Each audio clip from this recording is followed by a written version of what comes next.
Sawadee-khap. Hello and welcome to Daily Wisdom, Walking the Path with the Buddha.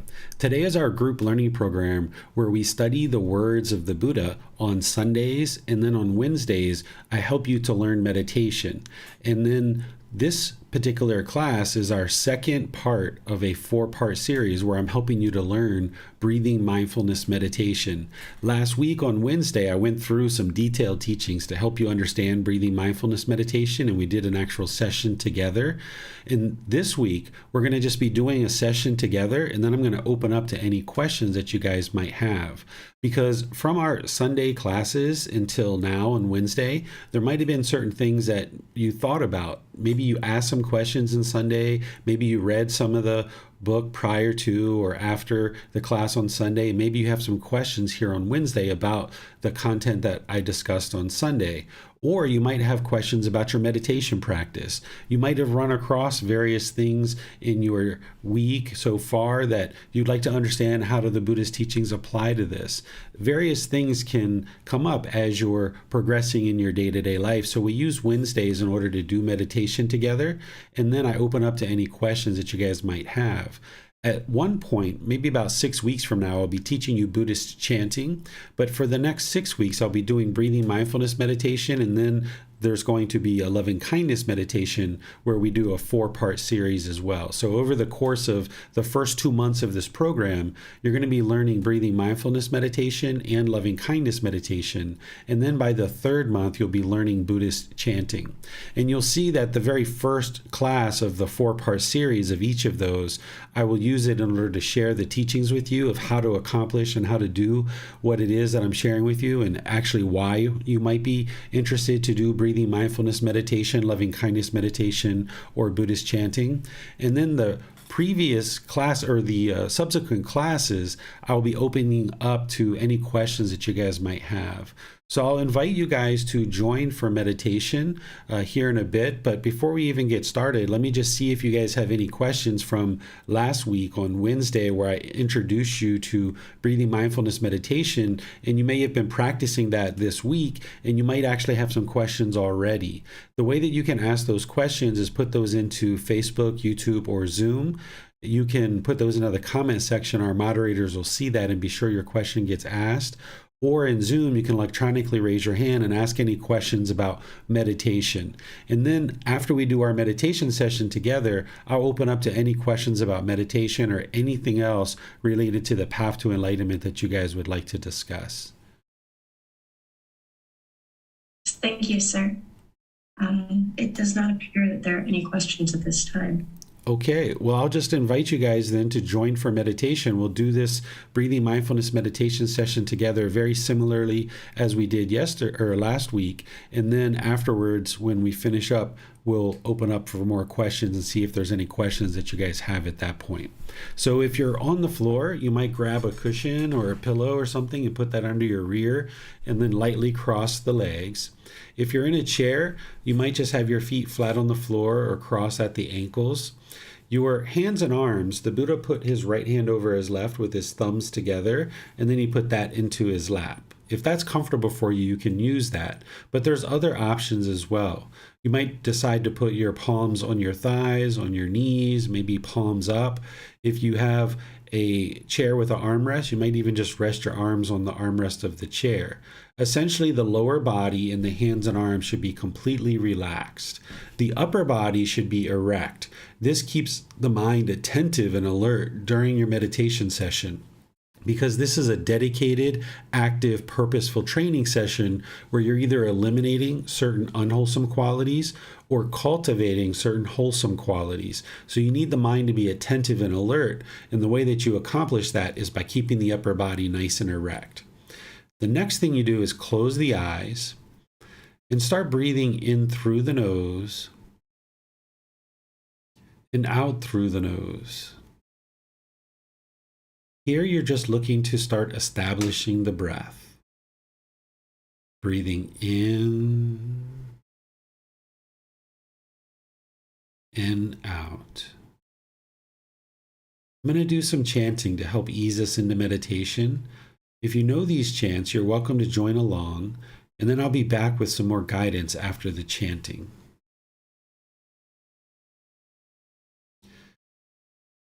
อะระหังสัมมาสัมพุทโธมหะเขวาพุทธังมหาเขวันหังอภิวาเทมิ สวากขาโตมหาเขวัตตาธัมโมธัมมังนามัสสามิ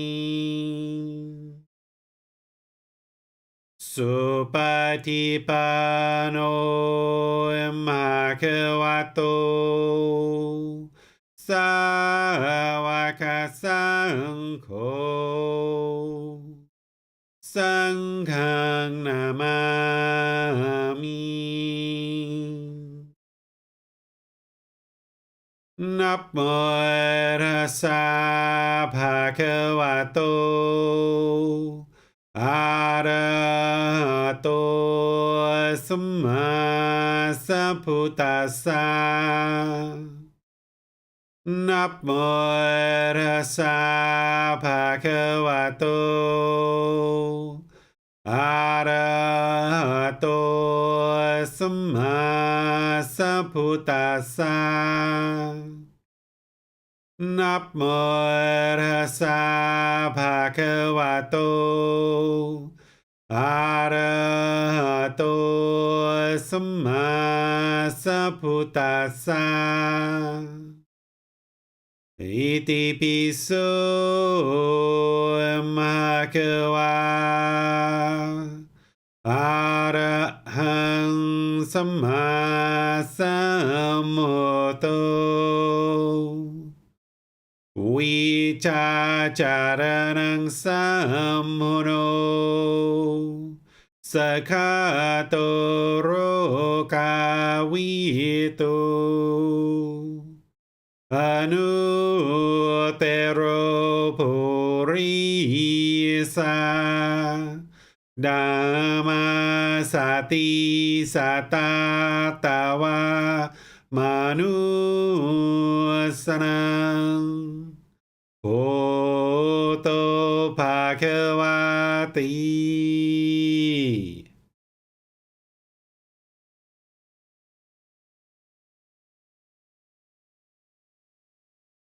Okay, you should just be breathing in through the nose and out through the nose. This is your practice. Your breath isn't going to necessarily sync up with the guidance that I'm providing. So wherever you get to your next inhale, breathe in through the nose, establishing the breath, experiencing the full inhale. And then whenever you get to it, go ahead and breathe out through the nose, experiencing the full exhale.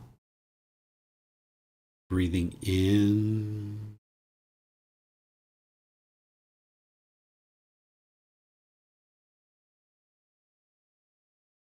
and out.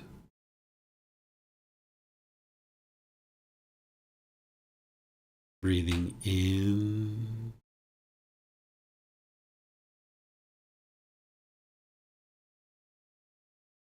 and out.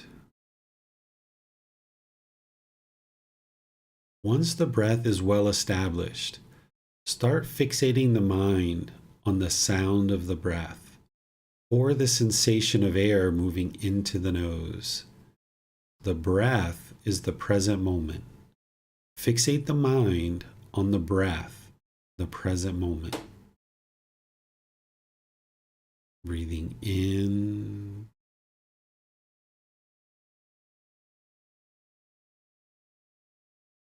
and out.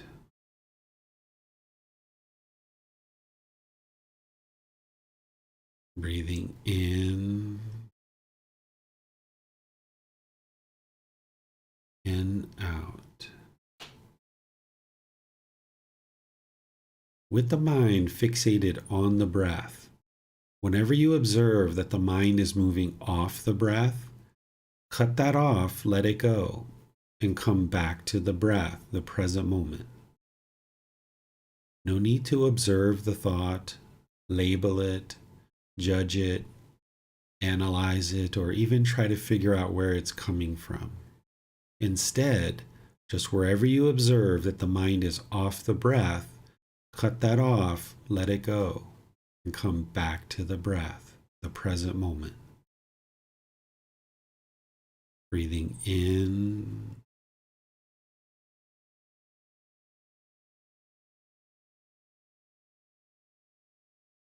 and out.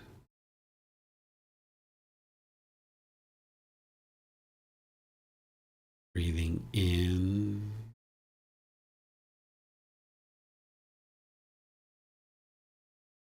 and out. I'm going to be quiet now and let you do this work of focusing on the breath, cutting off and letting go anytime the mind moves off the breath. You have nowhere to go. There's nothing to do. No one needs you right now. This is your time to focus on the breath. Breathing in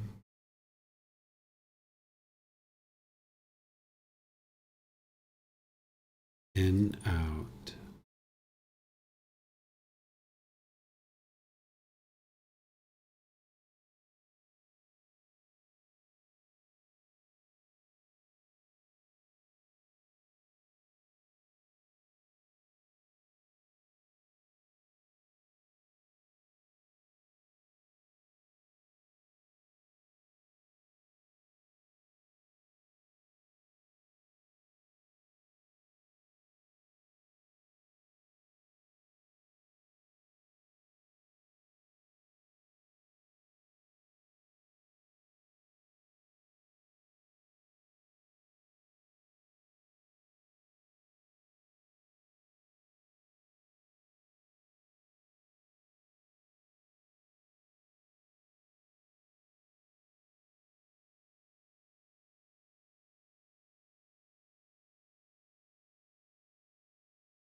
อะระหังสัมมาสัมพุทโธมหาเขวา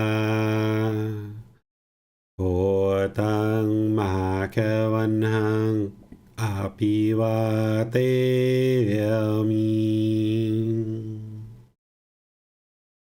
สวากขาโตมหาเขวตาธัมโมธัมมังนามัสสามิสุปฏิปันโนมหาเขวโตสาวกสังโฆสังฆังนามามินะโมตัสสะภะคะวะโตอะระหะโตสัมมาสัมพุทธัสสะนะโมตัสสะภะคะวะโตอะระหะโตสัมมาสัมพุทธัสสะนะโมตัสสะภะคะวะโตอะระหะโตสัมมาสัมพุทธัสสะอิติปิโสมหาเขวาอะระหังสัมมาสัมพุทโธวิชาจารณังสัมมุโนสกขาโตโรกาวิโตอนุเตโรปุริสาดัมมาสติสัตตาตาวามนุสรังโหโตภาควาติ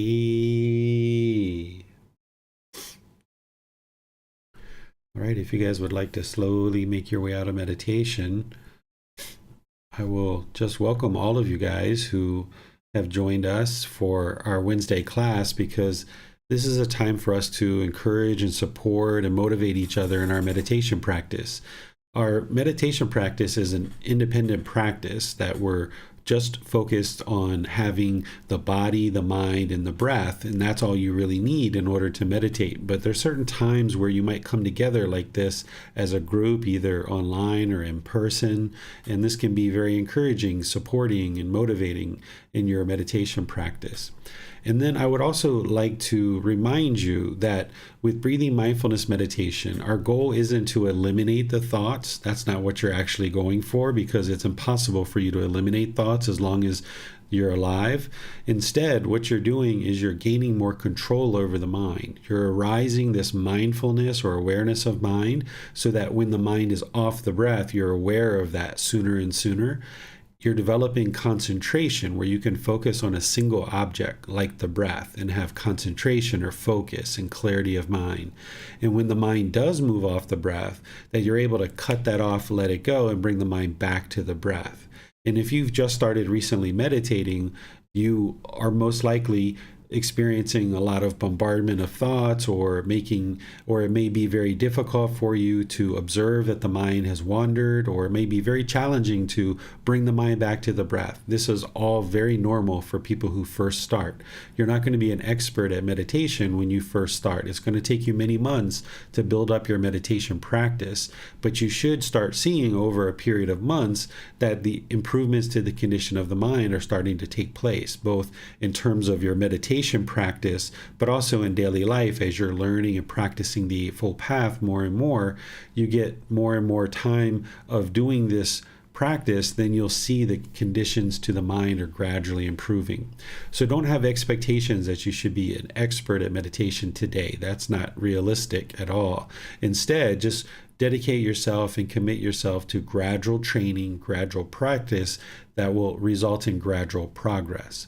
And then as we come together on Wednesdays like this, not only is it a time to encourage, support, and motivate each other, but it's a time for you to get answers to any questions that you might have related to meditation or what we might have covered on Sunday, or anything that you're reading, anything that you're coming across in terms of the Buddhist teachings.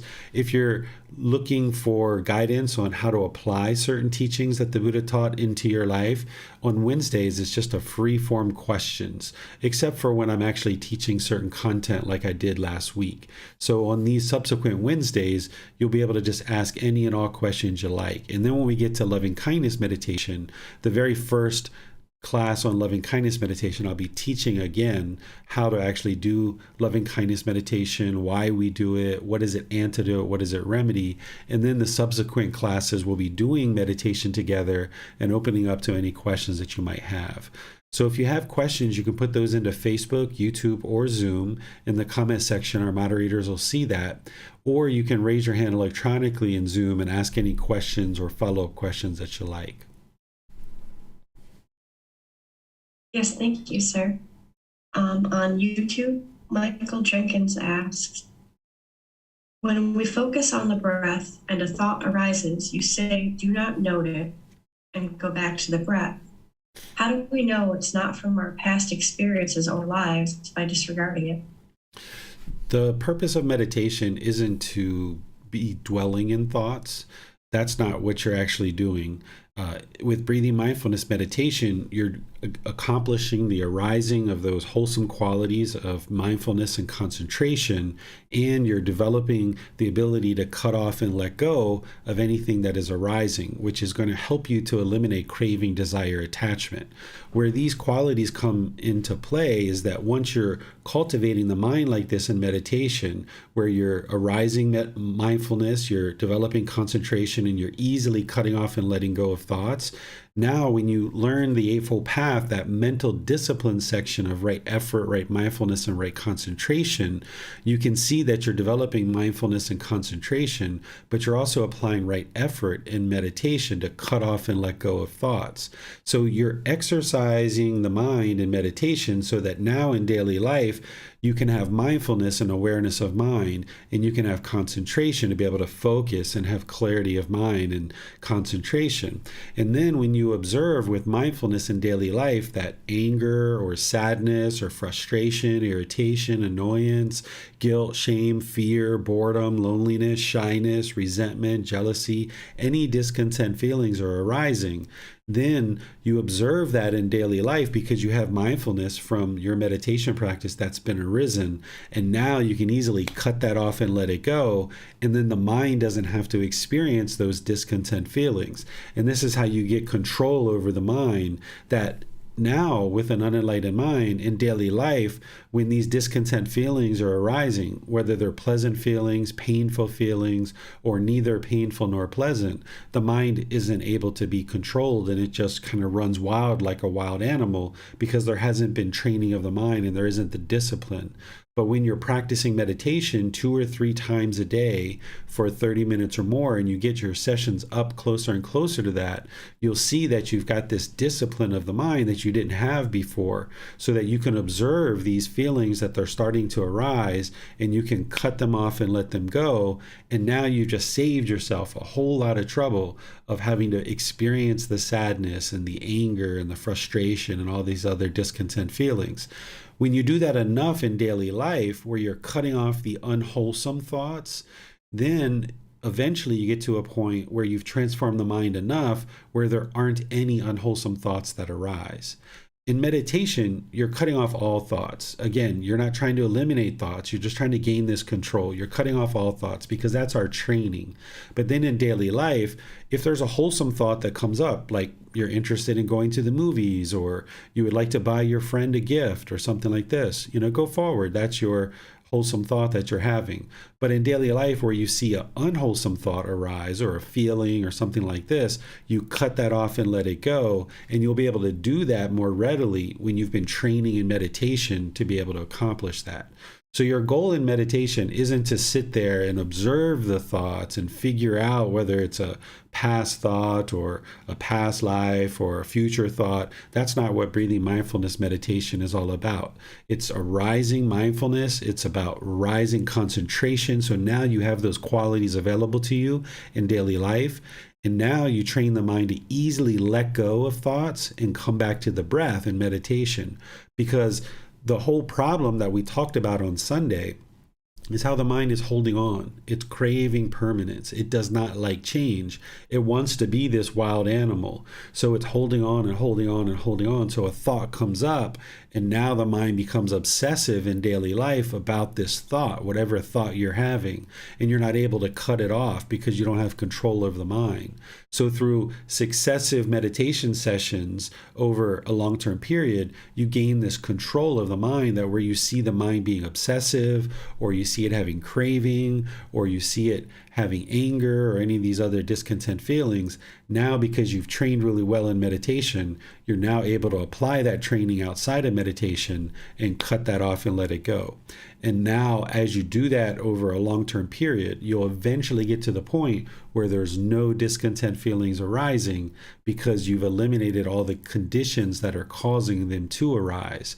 And this is an important training, an important part of your practice, to do the breathing mindfulness meditation in the way that the Buddha taught, and then with those same qualities apply what I'm sharing now in daily life. But we haven't got to that in this program yet. We're going to be talking about it 2 Sundays from now, where I discuss the mental discipline in detail and explain to you how the meditation that you're doing now you are applying it through the Eightfold Path in daily life. It's kind of like the Karate Kid. If you remember, Daniel was painting the fence and waxing the cars and washing the cars, and he didn't think he was learning karate. And then Mr. Miyagi had to show him, hey, you've been learning karate. So what I'm doing with you is teaching you the breathing mindfulness meditation, getting that underway because it's so important. And then 2 Sundays from now, I'm going to show you how all of this is connecting together, because over the course of 3 Sundays, I'm explaining to you the entire Eightfold Path. Wonderful. Thank you, sir. Mm-hmm. Also on YouTube, Davide asks, thank you for your attention. At the moment, I set up my meditation sessions 2 times a day, about 10 minutes each. My intention is to have 3 sessions a day, about 20 to 30 minutes each, from this moment to 1 month. Do you think it can work for me now, or do I have to force the time and the number of sessions as soon as possible? Thank you. You shouldn't ever put the mind in a situation where you're forcing something. The mind's not going to like that. And you know that because when people have tried to force things on you, you didn't like it. So if you try to force something on the mind's going to typically reject it. It's either going to fight you or it's going to run. So you can have these goals that you set up a goal like, okay, in 1 month's time, this is where I'd like to be in my meditation practice. But don't get fixed or cling to that, because if you fall short of that goal, then you're going to be discontent if you have clinging or you have expectation or craving. Instead, set up a goal to motivate you of where you'd like to be. And then when you get to that time in life, if you're short of that goal, all right, well, just extend it and continue to get motivated towards that goal. If you've met the goal, then don't get arrogant and egotistical about it, but just be like, all right, great, I met this goal. What's the next goal? So these goals and objectives can be motivating, but if you have an expectation and you're craving it and you're yearning for it and longing for it, that wouldn't be wise, because you're just setting yourself up for discontentedness if you don't get it, or even if you get it, you're setting yourself up for that. So each person is going to progress differently. there isn't a way for me to say, okay, yes, that's a realistic goal for you, or, it's not a realistic goal for you, because everybody's life is a bit different. The condition of each person's mind when they're starting on the path is different. Your dedication and your commitment to the goal is going to be different. So set up a goal that you think is realistic and obtainable, and then work towards it. And just be comfortable to know that if you fall short of that, just stay focused on the goal and just extend your timeline. You don't have to beat yourself up or feel like you're not being successful or anything like that, because whatever you're setting your goal towards and whatever you're building up to, that's better than what you were doing a month ago, for example, right? So even if you fall short slightly of your goal, or even more than slightly, just look at the positive side, that the cup is half full, right? So if a couple of weeks ago you weren't meditating at all, and now you set this goal of 2 to 3 meditation sessions of 20 to 30 minutes, and let's just say you get to 2 sessions for 15 minutes a session, and that's kind of what you get to after a month. Even though it's short of the goal, it's still better than what you were doing previous. So focus on the progress and the growth, rather than what the mind tends to want to do is focus on, oh, you fell short of the goal, you're no good, you're not good at this. The mind's going to be kind of trying to convince you to give up, that you're no good. It's going to perhaps have this negative self-talk in there trying to tell you to give up. But instead, you're not interested in listening to that, because as long as you listen to that negative aspect of the mind, then things aren't going to actually improve. So you treat this mind like a third entity, and there's this person that's trying to train this mind, and this mind's going to throw a temper tantrum, it's going to talk negative, it's going to complain, it's going to do all kinds of stuff. It's going to run and hide, it's going to fight you, it's going to do all these different things. But instead, you just stay dedicated, and you be the wise person in the room. You be the adult in the room that's looking at this third entity, the mind, and say, hey, get over here. You're going to train. And the mind's like, no, I'm not interested. I don't want to train. I don't want to train. Like, come on, let's get over here. You sometimes have to coax the mind into these kind of things, but you're not interested in forcing it or craving or clinging to any particular goals or having expectations of yourself. There's this transformation that you need to make, where typically the way that we think is that I want to do this, or I expect to do this, or I'm required to do this. These are all words that are going to promote craving, desire, attachment in the mind, and it's going to ultimately cause discontentedness. Instead, you would like to use this language where, okay, I would like to be at this point with my meditation practice, or I have an interest to be here, or I'm going to set this goal to be here, fully realizing that I might fall short of that, but I'm going to use this goal as a motivating force to move towards the goal. And then just know that you may fall short of that, and that's okay. As long as you're making progress, that's the whole goal. Wonderful. Thank you, sir. And then on Facebook, Jeff O'Reilly asks, Teacher David, when the mind is racing and seems too difficult to settle, is it better to focus on a shorter meditation session? Is consistency more important than the time that we meditate? Yes, the frequency is actually more important than the length of time. Ideally, you will build up to 2 or 3 sessions for 30 minutes or more, but that's going to take quite a while. I know some students have taken more than a year to build up to that, and it's okay. That's where you are in your practice and what you're doing. But if you're doing just 1 session a day, for example, for 30 minutes, it would be better to do 2 sessions for 15 minutes per session. You're going to find more benefits in having more frequency versus the duration. So if you can build in at least 2 meditations a day, even if they're 5 or 10 minutes per session, it's okay, because then once you've got that space in your life, you'll just gradually expand those individual sessions to be longer and longer. And this is where you'll see more progress when you build up your frequency rather than the duration. Don't focus as much on the duration, because if you have just 1 session a day and you miss that session, that means it's going to be 48 hours before you meditate again.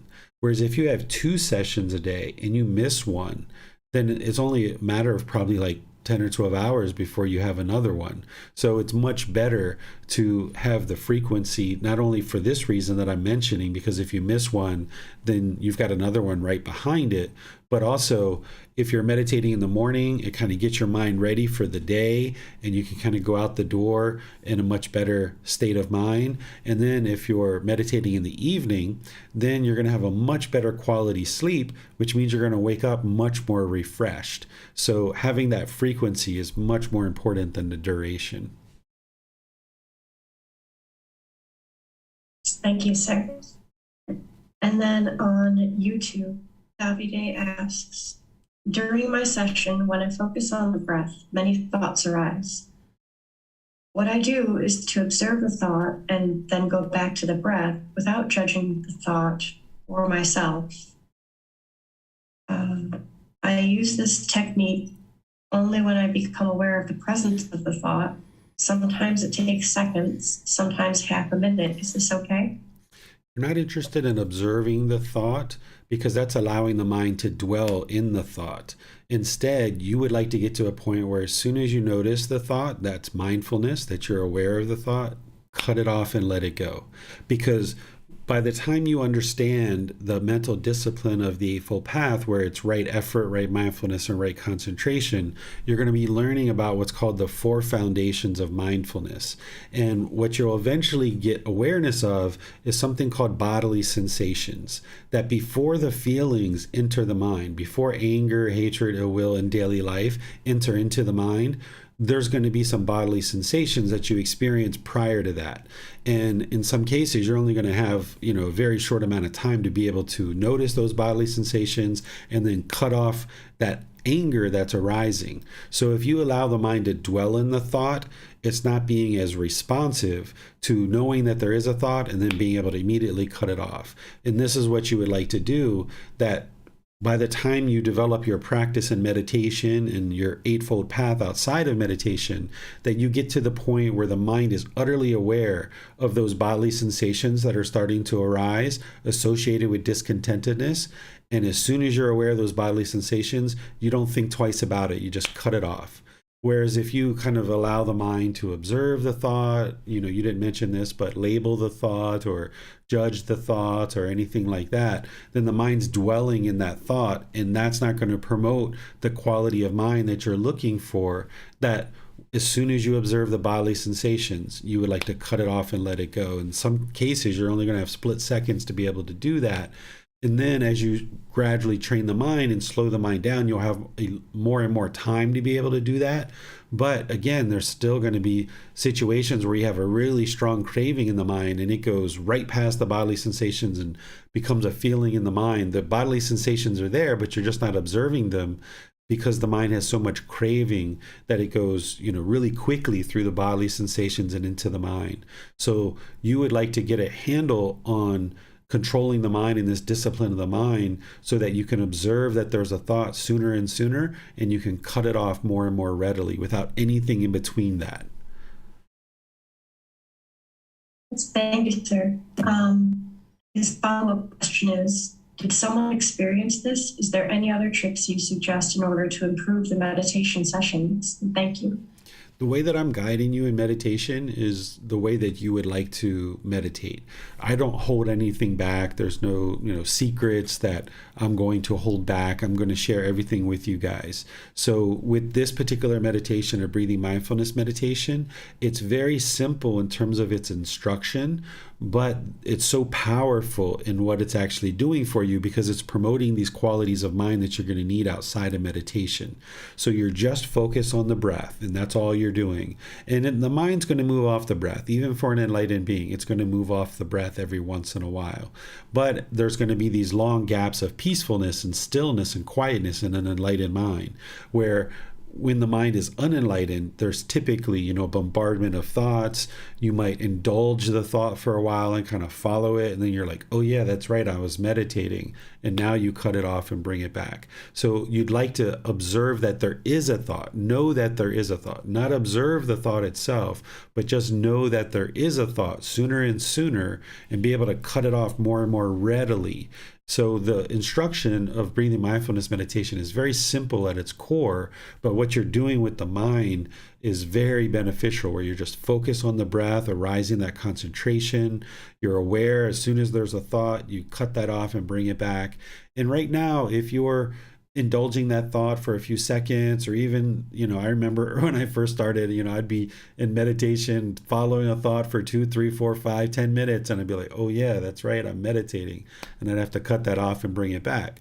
This is all completely normal, but just get better and better at knowing that there is a thought and then cut it off and let it go. And there's no secrets or anything. I've put everything in chapter 11 around meditation.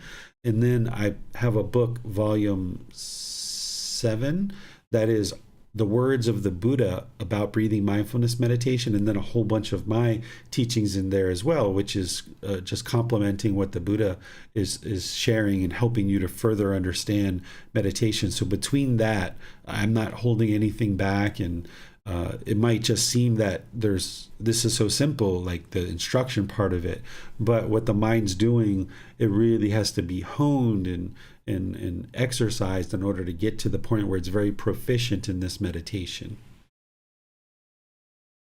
That's wonderful. Thank you, sir. It does not appear that there are any other questions at this time. Okay. Well, I would like to just thank all of you guys for joining for today's class. And you're welcome to build up your meditation practice. That's what I would advise, starting from last week up until this week and continuing from this point forward. Just keep working to build up your meditation practice. You can come here on Wednesdays at 9 o'clock Thai time, whatever time that is in your time zone, and we'll be meditating together. And then I'll open up to any questions that you guys might have, because you might have various questions as you go. And then remember, you can also post those in Facebook. You can send a private message, or you can schedule a personal guidance session as well. These are the 4 methods of ways of getting help. You can ask questions in class. You can post a question in the Facebook group. You can send me a private message or schedule a personal guidance session. And between these 4 options, you'll be able to get more and more clarity on your meditation practice, because you would like to gradually build this up, because then in 2 weeks from now, I'm going to be sharing with you loving kindness meditation, which is going to be added on to this breathing mindfulness meditation. So you'd like to build up your ability to do breathing mindfulness meditation, so that way, when we add on loving kindness, it'll just continue to grow. Your practice will just grow from there. So this Sunday, we're going to be continuing with our 3-part series on the Eightfold Path. We're going to be in that middle section of right speech, right action, and right livelihood, which is titled the Moral Conduct section of the Eightfold Path. And then next Wednesday, we're going to be doing our 3rd class with breathing mindfulness meditation, helping you guys to build up your meditation practice. So thank you all for joining. We'll see you guys in one of these future classes. Have a very lovely and wonderful rest of your day. Sawadee krap.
Thank you again for watching. Enjoy your meditation. Look forward to seeing you online and answering any questions that you might have. Thank you so much.